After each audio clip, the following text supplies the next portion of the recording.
Harvester is bad. It's a bad game. It's a bad story. It's just bad. It's really bad.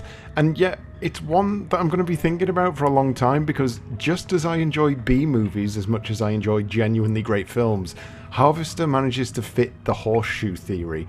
It is so unbelievably poor that it accidentally makes its way back round to being sort of enjoyable.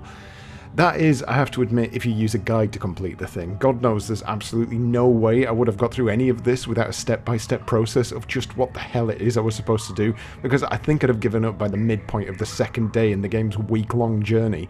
I have never known a point-and-click game be this obtuse, this pixel hunty, this keen to simply not let you carry on any further with its plot.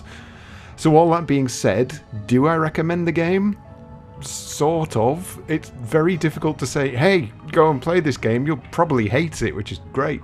It's a pretty joyless experience, and it touches on themes that are incredibly uncomfortable at points, for no real reason, I might add, because its ultimate moral is one so backwards, I'd hazard a guess that they just shoehorned an ending in there to try and tie everything together. It is ultimately a tale that is supposed to reflect light on the desensitization of players who play gory games, by making you play through a ridiculously gory game. It doesn't really do anything with that narrative, though. It's just sort of there. It doesn't make you think. It doesn't even make an awful lot of sense. It's just a full stop at the end of a story. You play as Steve Mason, a man who was arrested for possessing child pornography. No, sorry, I'm getting the actor and the character mixed up. My bad. You play as Steve Mason, a man who wakes up from a child pornography-induced coma. Possibly, I'm not sure. The general gist is that you, Steve, are a kiddie fiddler. I think? No, wait. No, you're a kidder. Well, you always were a kidder, Steve. Well, you always were a kidder, Steve. Well, you've always been a kidder, Steve. Well, you always were a kidder, Steve. Well, you always were such a kidder, Steve. Well, you always were a kidder, Steve.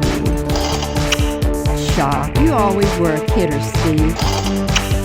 Steve's a swell name. My dog's name is Steve. Well, you always were a kidder, Steve.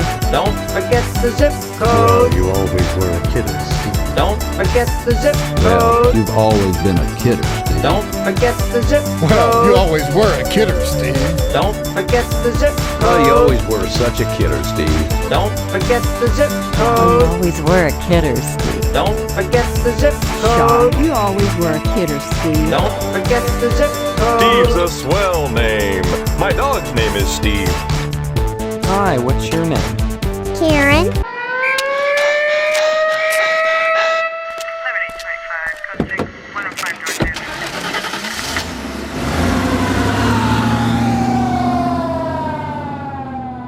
Yeah, there's two things you'll need to come to terms with before playing this game. You're going to hear that sentence a lot, and you're going to be thinking about this sentence a lot. So enough about child pornography charges. Let's get back to the game story and both try and fail to forget about the actor you consistently have to look at while playing through the game. You wake up with amnesia, you're in a weird 1950s era town full of even weirder people, and you discover that you're about to be married to a woman of legal age who also has amnesia. The town is pretty quick to dismiss your claims of amnesia, which isn't suspicious in the slightest, and everyone is absolutely obsessed with the lodge and getting into the lodge and doing things for the lodge. The lodge is the focal point of the town of Harvest, and your main task in the first half of this adventure is to get access. You do this in a traditional point-and-click manner. Go around town, talk to people, gather information, find the one-by-one pixel that you need to click on in order to gain an item you need, and then use that item on a seemingly random piece of scenery to solve a puzzle. If I sound like I'm annoyed, I am annoyed. This game absolutely loves to hide its solutions in the smallest space it possibly can. Take this screen, for example. I can only pick up one item from the table. Can you guess what it is?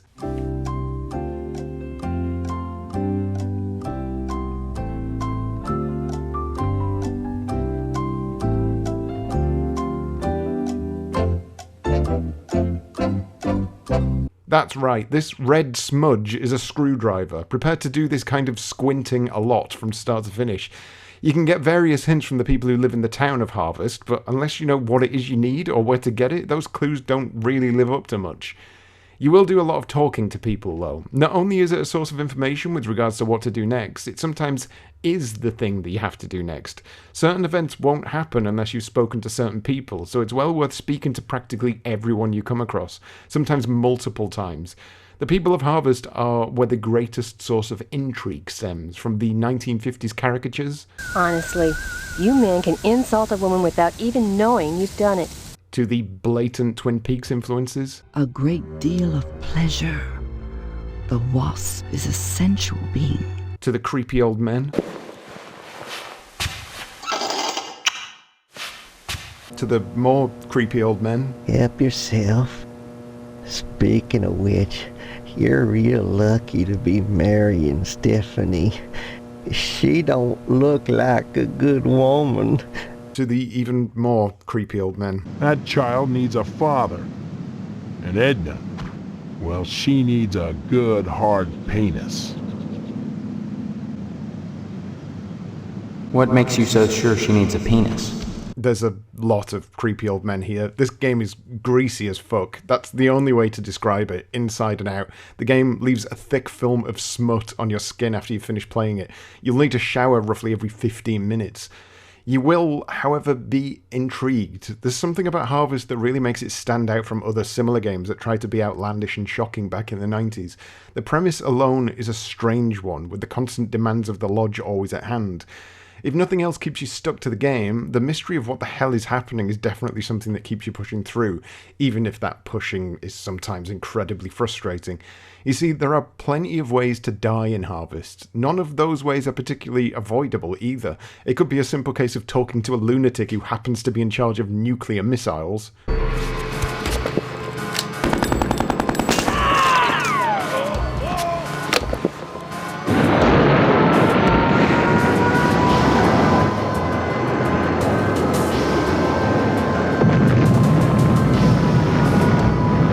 Or it could be because the lodge told you to scratch a dude's car and that dude got angry, so you got into a, I want to say, fight?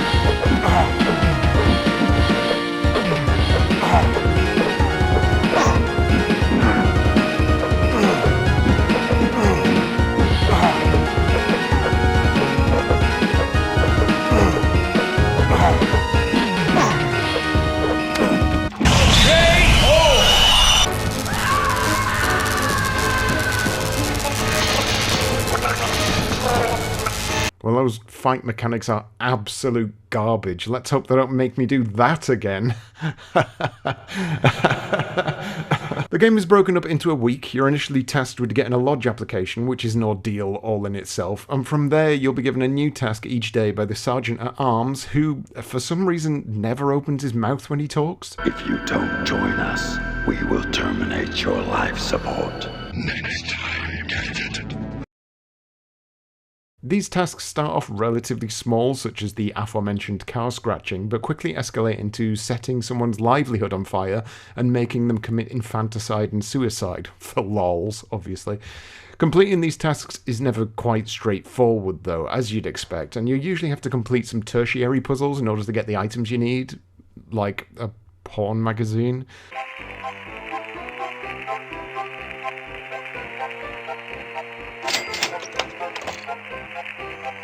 A girly magazine? Why, Steve, I'm surprised at you. I'd expect that sort of thing from Deputy Loomis, but never from you. He's always coming in here oogling the girly magazines behind my counter. Darned if I'd sell him one, though. I know his wife, for heaven's sakes. Well, will you sell me one? I certainly will, Steve. That kind of interest is healthy for a young fellow. Steers him away from being a fireman. Wait, what? Fireman? Anyway, giving the porn mag to the creepy police officer will result in him creeping off for a wank, which allows you to get access to the evidence locker to get a load of other shit you need. The problem is, a lot of these do X for Y puzzles feel so sloppy. On a later day, for instance, you can speak to a mortician. He has a corpse in the back room that doesn't look like a case of natural death. So you take a picture of the corpse, you show him that picture, and he offers you... The only thing I can give you in exchange for the photographs is my tube of astro glue. Glue. Fucking glue. And what do you use the glue for? To glue a cake stand over a smoke alarm so you can set a building on fire. Big leaps of logic, fellas. Big leaps. Let's go back to Stephanie, though, your, I want to say, love interest in the game, but even that is a stretch. The whole relationship is bizarre. Stephanie is the only other person in Harvest who isn't an absolute mentalist, and you quickly find out that the residents of Harvest are eager to get you two married off. Stephanie has no idea who you are, you have no idea who she is, but by day 3 you start banging.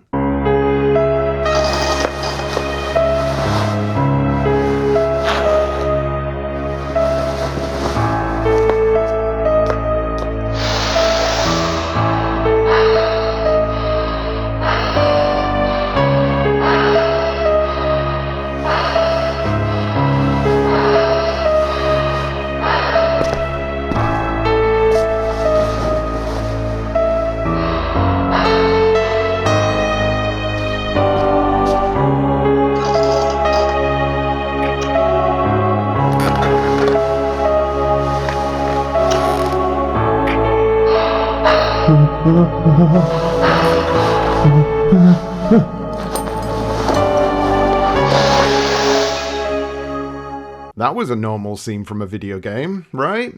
Well, your story with Stephanie gets even weirder. Firstly, her fake dad in this fake town is obsessed with meat. My meat! My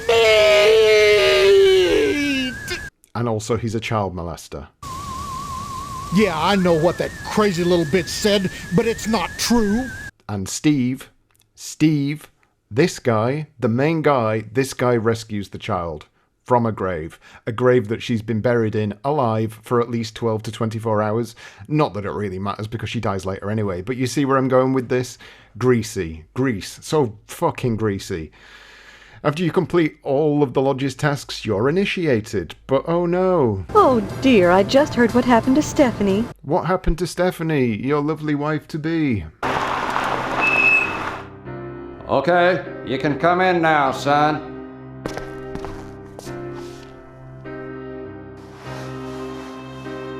My God. Is that what I think it is? Yep, it's a spinal cord. Is it Stephanie? I can see a resemblance, but I can't be sure. More pie, Sheriff? Pie? Don't you realize what's happened? Oh, indeed I do. I can just hear the tongues wagging at the PTA. Was it suicide? Never heard of anyone pulling their own spinal cord out before. Off the record, I'd have to say no. No, all in all, I'd say this was death by natural causes. Natural causes? You can't live without a spinal cord, son. Nothing unnatural about that. Think I will have some more pie. Yes, that all happened. There's a certain level of black humour within Harvester that sometimes catches you completely by surprise, because it's often buried under mountains of stuff that just makes your toes curl. There's another scene, for instance, featuring a newborn child whose eyes pop out because it ate a tarantula infested with wasps' eggs. Don't ask. And the mother just happily thumbs the eyeballs back in. I'm not going to show that here because I can guarantee Daddy YouTube will come knocking on my door, but much like everything in Harvester, it's there to shock and confuse. Rarely is there anything in this game that makes an awful lot of sense. Like this. Looks like an ordinary fire station, right? Hello, Steve. Welcome to the House of Flame, as we like to call it. Oh, cut it out, Spots, honestly. Once he gets barking a good piece of meat is the only way to shut him up. Oh, so this is what the woman meant by fireman. It was a gay euphemism. All the firemen are gay. I think this is supposed to be a joke about the word flaming, but that's pretty much where the point starts and ends. This game is just weird. Anyway, lodge initiation completed, so what's next? Well, what follows next is an hour or two of unadulterated shit. The game changes into a 50% point and click, 50% side-scrolling beat-em-up of sorts, and it is bad. Awful. There is nothing of worth in the fighting mechanics that this game throws at you, and it makes you do it over and over in a giant maze leading all the way through the lodge. Puzzles get even more obtuse, characters get even more confusing, sense gets even less sensical. It's a mess.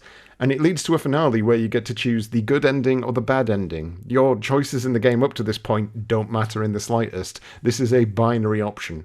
Good or bad. Go with good and you get this. You disappoint me. You had possibilities. I'd rather die than become as twisted as you. You've made your choice and succeeded in your quest. Enjoy the life you've chosen, such as it is.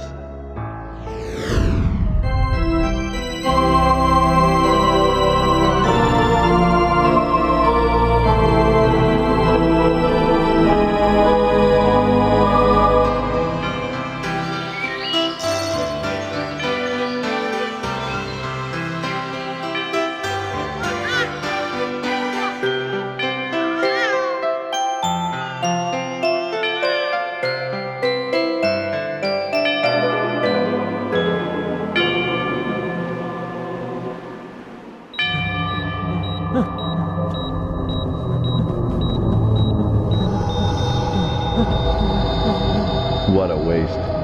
This kid could have been something. Never looked back. We got 2 more to plug in. There's gotta be a better way to develop these serial killers. This is scientific. You want we should go back to the old way? What old way? Good breeding. Go with bad, however, which is really the only way to finish this shit show, and you'll get this.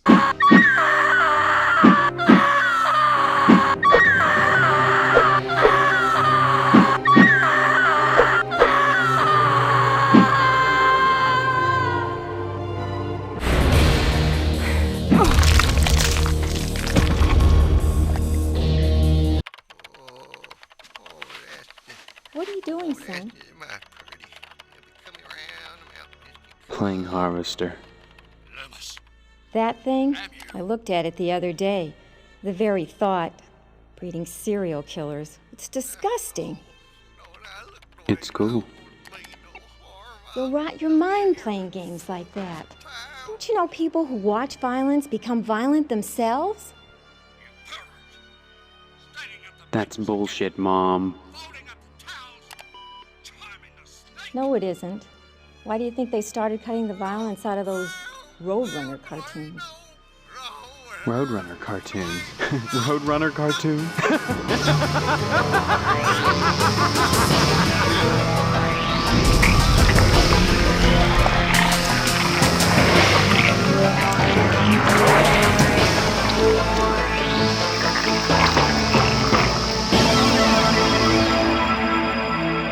If that doesn't put a cherry on this meat-laced cake, I don't know what does. There is almost too much to talk about with Harvester. It is a game the likes of which I've never quite experienced before.